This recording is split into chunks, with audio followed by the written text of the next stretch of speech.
अब फ़र्क नहीं पड़ता मेरी बातों में तुम्हारे ज़िक्र के होने या नहीं होने से। वैसे भी तो अब हमारी बातें कहाँ होती है। एक वक्त था जब अगर तुमसे बात नहीं होती थी तो बहुत बेचैन महसूस करता था। दिन बड़ी मुश्किल से निकला करता था मेरा। लेकिन अब इन सब के बारे में मैंने सोचना छोड़ दिया है।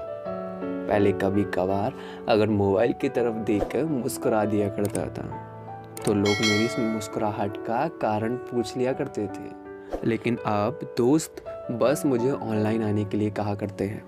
ऐसा नहीं है कि मैंने हंसना या मुस्कुराना छोड़ दिया।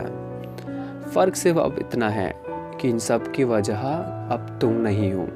इतना आसान भी नहीं था तुम है और तुमसे जुड़ी हुई चीज़ों के बारे में भूलना। लेकिन कहते हैं ना कि कोशिश करने से सब पॉसिबल हो जाता है।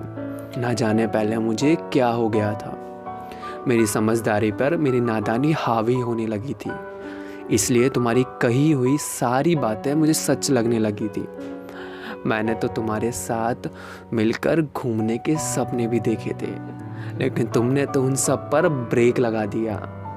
लेकिन कोई बात नहीं, मैंने तुम्हें फिर भी माफ़ किया। एक बात मेरी और सुन लो, ऐसा मत सोचना कि मैं तुमसे नफ़रत करता हूँ, लेकिन बस अब तुम में पहले जैसी बात नहीं रही। भरोसा करने लायक कुछ बचा ही नहीं है। फिर भी अगर कभी रास्तों में मुझसे मिलो तो एक बार हाथ मिलाने के लिए रुक ज़रूर जाना। मेरी नाकों को जब जब और जिन रास्तों से तुम्हारे आने की उम्मीद थी ये उधर ही निहारती रही। फिर एक वक्त के बाद इन्होंने हार मान ली और उन रास्तों पर देखना छोड़ दिया।